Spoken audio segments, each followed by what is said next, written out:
2 years since being sworn into office, it has been a blessing in 2022 to have been able to experience more and more of Bermuda's traditions and innovation. There has been tremendous Bermudian success in sports this year, as competitors and as hosts on the international stage.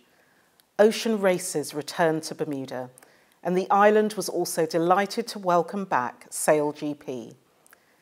It was a joy to watch Bermuda's women's hockey team qualify for the 2023 CAC Games. The much-loved Butterfield PGA tournament was joined by new additions to the calendar, such as the USA Track and Field Bermuda Games. As part of the preparations for the 2022 Commonwealth Games, the grounds of Government House became the stage for performers, athletes, and baton bearers as part of the 60-second stop on the Queen's Baton Relay. Attending the friendly games in Birmingham, feeling the genuine sense of the Commonwealth family despite the intense competition was a personal highlight for me. But I will genuinely cherish the opportunity to have supported all of Bermuda's triathletes, swimmers, road cyclists, and track and field athletes on the international stage. In November, Bermuda welcomed Dame Flora Duffy home to compete in the 2022 World Triathlon Championship Series. I could hear the crowd that cheered her on to victory, a victory which would spur her onto a record 4th overall World Series win later that month. In June, there were many events to mark the Platinum Jubilee, including the return of the Queen's Birthday Parade to Front Street with a gun salute to Her Majesty. I welcomed over 400 members of the public and representatives from various charities and voluntary organisations to Government House for the first full-blown Queen's Birthday party since the start of the pandemic. At that event, I shared my reflection that when we come to look back on the Second Elizabethan age, that there will be far greater emphasis on how much things have changed rather than the extent to which they remained the same.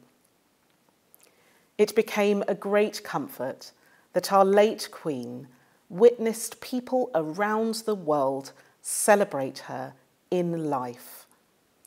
Though sadly, just some 3 months later, Her Majesty Queen Elizabeth II, the longest-serving British monarch, passed at the age of 96.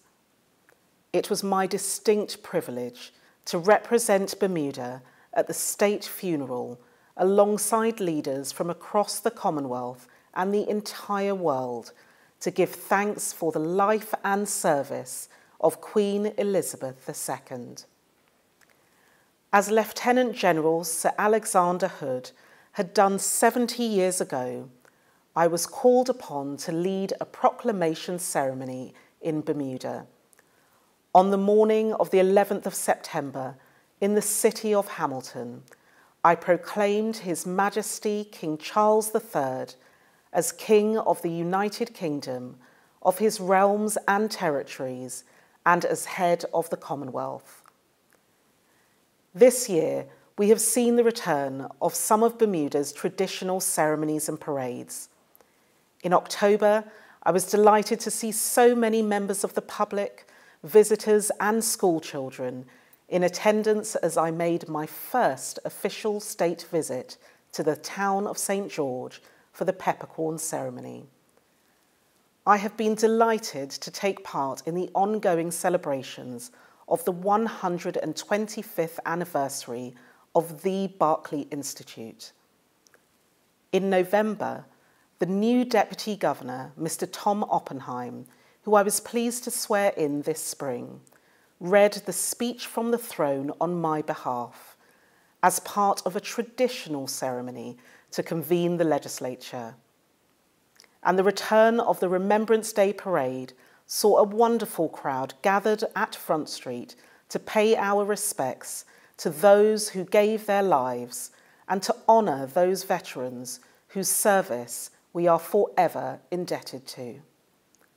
Our island home is not immune to global events. Bermuda and Bermudians felt the impacts this year.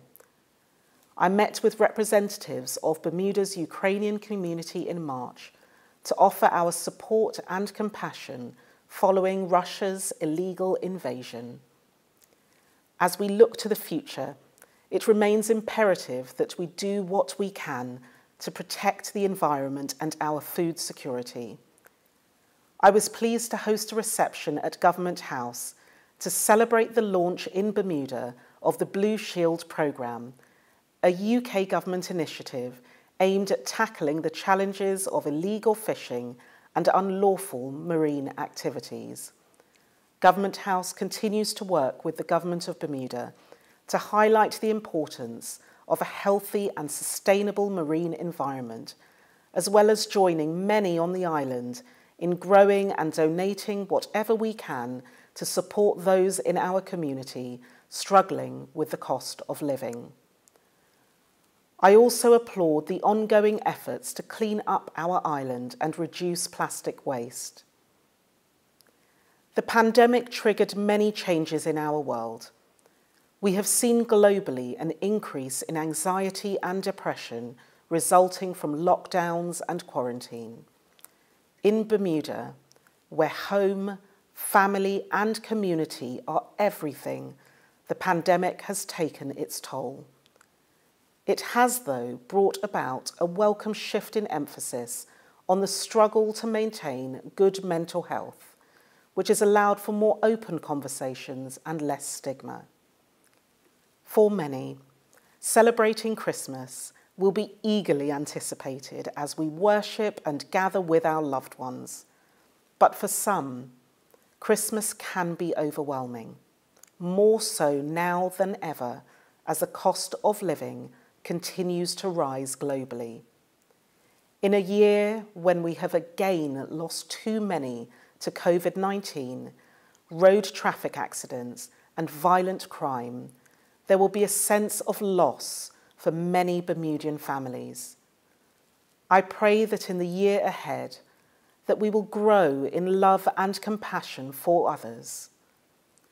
On behalf of my family and my colleagues at Government House, I wish you and your family a very happy Christmas and a peaceful New Year.